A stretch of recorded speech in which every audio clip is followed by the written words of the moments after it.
téléspectateurs, nous sommes là dans le cadre de vos émissions environnementales Objectif Vert et RDC Environnement. Avec moi, le directeur technique de la régie des voies fluviales, M. Cédric Luc Tchoumbou, qui va nous parler de cette situation qui est assez rocambolesque, on va le reconnaître. Mais avant de passer le micro à M. Cédric, il y a mon confrère Ruben Mayoni, à qui je vais dire bonjour. Bonjour Ferra, bonjour à nos téléspectateurs. Alors, nous sommes venus constater ces faits inhabituels, on va le dire.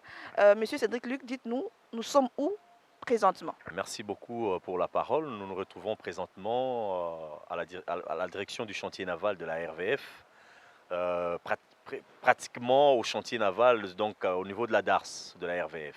Qu'est-ce qui se passe ici présentement? Nous nous retrouvons dans l'eau. Les gens qui nous regardent, ils ne comprennent pas peut-être c'est quoi cette eau, elle vient d'où, qu'est-ce qui se passe au fait? Ouais, nous sommes en train de traverser une situation vraiment exceptionnelle, dans la mesure où les Congo, disons, est en crue exceptionnelle. Est-ce que c'est un fait habituel ou inhabituel, si on peut le dire ainsi? Effectivement, lorsqu'on parle d'une crue exceptionnelle, ça veut dire que c'est un fait qui est inhabituel. La dernière fois qu'on a vécu ces genres de situations, c'était en 2019, mais nous étions un peu plus bas parce que les sites ou l'endroit où nous nous retrouvons présentement n'était pas submergé. Mais c'est en 1961, pratiquement c'était le 17 décembre, qu'on a enregistré, n'est-ce pas, une crue aussi exceptionnelle, la plus grande crue qui n'ait jamais été enregistrée au niveau du fleuve Congo. La RVF peut nous dire quelles sont les raisons de cette situation exceptionnelle par rapport à celle de 1961? Bon, en réalité, la crue que nous sommes en train de vivre, c'est justement la réponse, n'est-ce pas, hydrologique par rapport aux précipitations, à l'abondance des précipitations en amont du bassin. Et Kinshasa se retrouvant à l'exutoire pratiquement du bassin. Mais il n'y a pas que Kinshasa, parce que même quand vous allez à Kisangani, vous allez pratiquement dans l'ensemble du bassin. Nous allons constater que le bassin du Congo, de manière exceptionnelle, cette année a enregistré beaucoup de précipitations. Et c'est ce qui est à la base, n'est-ce pas, de ce que nous sommes en train de connaître. Cette pluviométrie abondante était liée au changement climatique. Je vais m'empresser de poser cette question-là. Évidemment, aujourd'hui, nous pouvons parler des effets du changement climatique. D'ailleurs, c'est ce que nous sommes en train de vivre, quand bien même c'est un phénomène cyclique qui peut revenir à une certaine période. Mais nous pouvons déjà dire que nous sommes en train de vivre dans la région de l'Équateur, dans le bassin du Congo. Nous sommes en train de vivre les effets du changement climatique, quelques effets du changement climatique. Nous pouvons savoir, en 1961, on était à combien de mètres d'augmentation du niveau de l'eau et on en est à combien aujourd'hui? En 1961, le 17 décembre 1961, on avait pu atteindre 6,26 mètres à l'échelle du port public de l'Onatra, qui est en fait la station principale de Kinshasa. Aujourd'hui, nous en sommes à 6,09 mètres. Donc il faudrait à peu près 17 cm pour qu'on atteigne le niveau de 1961. Donc c'était plus important que ce que nous vivons maintenant. Et ce qui est dommage, quand nous parlons de dommage, c'est parce qu'il y a des populations qui sont impactées par rapport à ce qui se vit maintenant. Mais malheureusement, les eaux continuent encore à monter.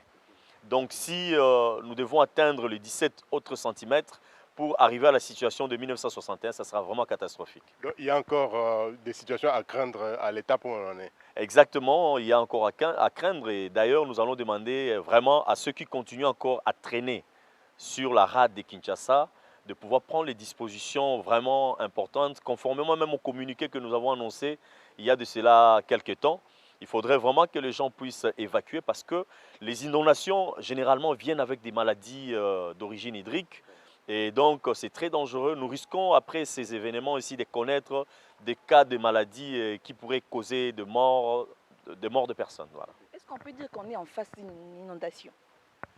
Aujourd'hui, on ne peut pas encore parler d'inondation. Pourquoi? Parce que nous occupons en fait la zone inondable, c'est-à-dire le lit majeur. Nous sommes encore dans les lits majeurs du fleuve Congo. C'est lorsque les eaux seront au-delà du lit majeur du fleuve Congo qu'on va effectivement parler d'inondation. Donc nous occupons, en fait, tout cet espace ici se trouve dans les lits du fleuve Congo. Hein, même si la RVF a quand même construit sur les lits du fleuve Congo. Ben, ce qui est vrai, ces bâtiments ont été construits avant 1961. Donc, ce sont des événements qui sont venus après que ces bâtiments des services de voies navigables de l'époque aient déjà été construits. Si c'était construit après 61, ce qui est sûr, on prendrait des dispositions qui s'imposent. On a l'habitude d'être submergé alors. En tout cas, depuis 1961, disons après 1961, c'est la première fois que ces bâtiments soient submergés. Oh là là, à Ouais. ce point-là. Ouais. Alors, qu'en est-il de tous ces gens qui ont construit, on va dire, entre guillemets, sur les lits du fleuve Congo? Doivent-ils continuer à construire? Doivent-ils partir de chez eux? Quelles sont les dispositions qu'ils doivent prendre? Vous savez que pour ce qui est de la construction, il existe des zones qui sont prohibées pour la construction. Et ça veut dire que lorsque vous devez intervenir ou construire dans ces zones-là, il faudrait prendre les mesures qui s'imposent. Il faudrait prendre toutes les informations nécessaires pour vous mettre à l'abri, n'est-ce pas, de phénomènes, des remontées des eaux telles que c'est le cas maintenant. Et la référence ici à Kinshasa, c'est la situation de 1961. Vous devez être à une côte qui soit au-delà de 6 mètres 26. Et 6 mètres 26, c'est par rapport au niveau moyen de la mer. Donc, lorsque vous allez construire dans cette partie, du fleuve, vous devez absolument être au-delà de cette hauteur-là. Est-ce que ces débordements peuvent occasionner également des érosions côtières dans certains endroits? Absolument, hein, ces débordements auront pour impact, n'est-ce pas, des érosions et nous aurons des débits solides assez importants, ça c'est sûr. Cette technique, comparaison n'est pas raison, dit-on. Nous avons vu des inondations en France au niveau du Pas-de-Calais. Il y a des dispositions qui ont été prises avec des grosses pompes pour pomper l'eau et les renvoyer ailleurs. Est-ce que la RVF, en tant que service technique, a des dispositions à prendre par rapport à cette situation? La RVF, c'est un établissement technique, un établissement public à caractère scientifique et technique. À notre niveau, nous avons plus la charge de l'aménagement des routes de navigation. Mais pour ce qui est du volet scientifique, nous suivons également l'évolution hydrologique de nos différents cours d'eau intérieurs. Alors, les dispositions, comme vous prenez le cas de la France, nous, la RVF, en tant qu'établissement public, nous alertons les autorités parce que ce n'est vraiment pas dans notre compétence que de pouvoir peut-être évacuer la population, mais nous émettons des alertes et quitte à l'autorité de prendre les dispositions pour pouvoir préserver la population. Mais vous allez comprendre aussi que le bassin hydrologique du fleuve Congo est totalement différent du bassin, du bassin, je pense, de la Reine, du fleuve Rhin. Du point de vue dimension, c'est vraiment pas la même chose. Le fleuve Congo, quand même, c'est du point de vue débit, le module moyen, c'est 40 000 mètres cubes par seconde. Nous venions de faire un jaugeage du fleuve Congo entre Kinshasa et Brazzaville. Il y a de cela une semaine passée. Nous étions à 73 000 mètres cubes par seconde. Donc, vous voyez que du point de vue échelle, c'est quand même important. Par moyen, vous faites allusion par disposition à prendre, vous faites allusion aux moyens. Est-ce que vous avez les matériels dont il a fait allusion pour repousser les eaux vers les lits? Est-ce que ces moyens-là sont à la portée de la RVF? En réalité, ces eaux n'ont récupéré que leur espace. Ce sont les hommes plutôt qui sont allés vers les eaux.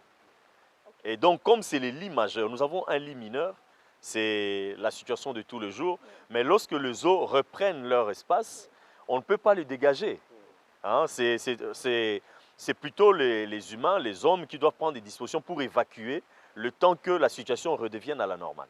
Alors, quel impact de ces débordements sur le transport fluvial? Parce que vous êtes la régie des voies fluviales. Quel est l'impact justement de ces débordements? Voilà, par rapport à la route de navigation, vous allez constater que juste après cette inondation, la route de navigation sera redessinée.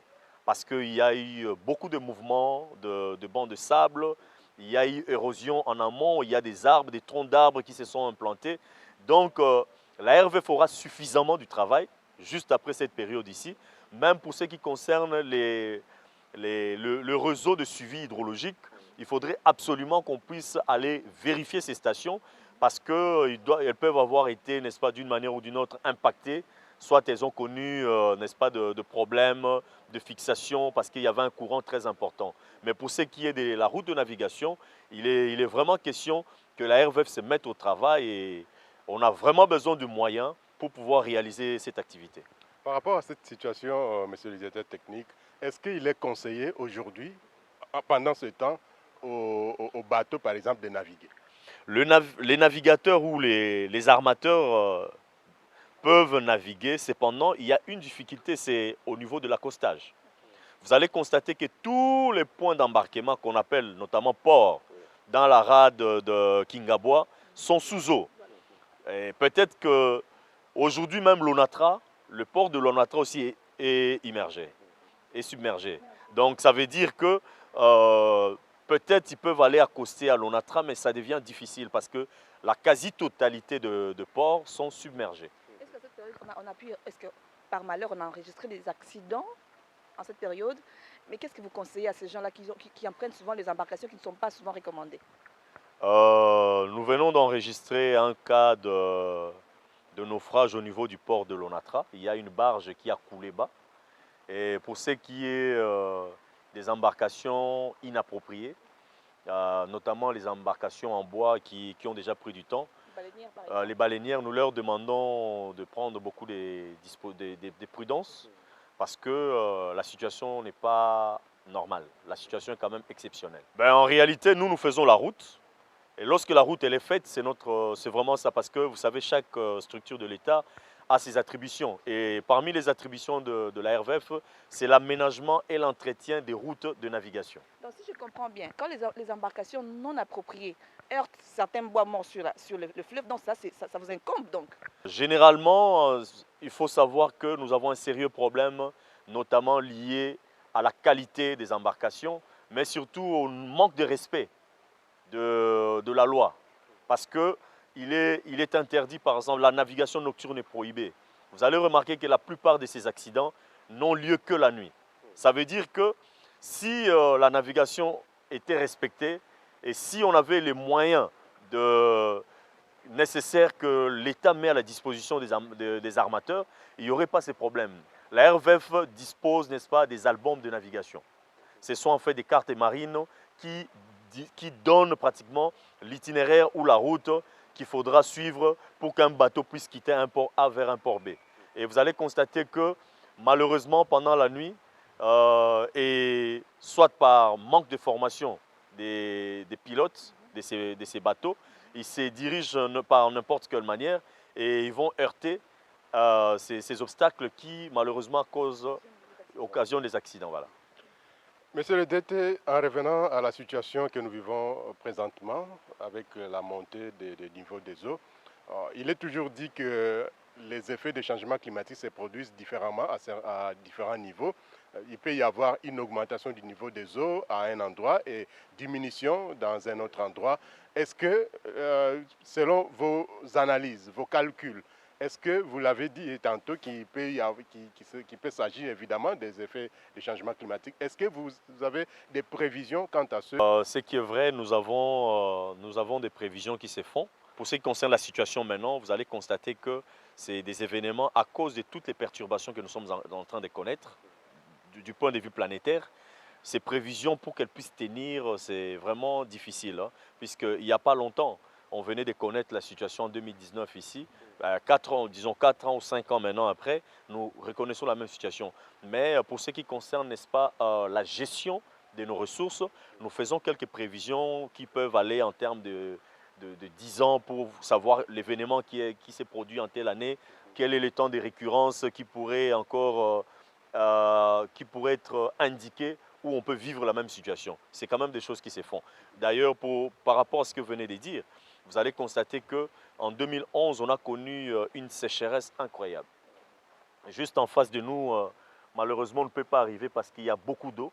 Il existait une île de l'autre côté. On pouvait traverser cette île à pied. C'est des phénomènes voilà, qui peuvent intervenir. Donc, ça justifie effectivement ce que vous dites qu'en certains endroits, il y a surabondance, alors qu'ailleurs, c'est vraiment le déficit total. Il arrive que la plupart des affluents du fleuve Congo ici à Kinshasa, ça sèche par manque d'entretien. Est-ce que le fait que ces cours d'eau-là sont séchés par le nombre de déchets qu'elles cumulent peuvent être aussi impactés par ces débordements des eaux? Normalement, les émissaires, tous ces cours d'eau urbains, c'est des cours d'eau en principe qui ne devraient pas faire l'objet de dépotoirs. Ça ne devait pas être des poubelles.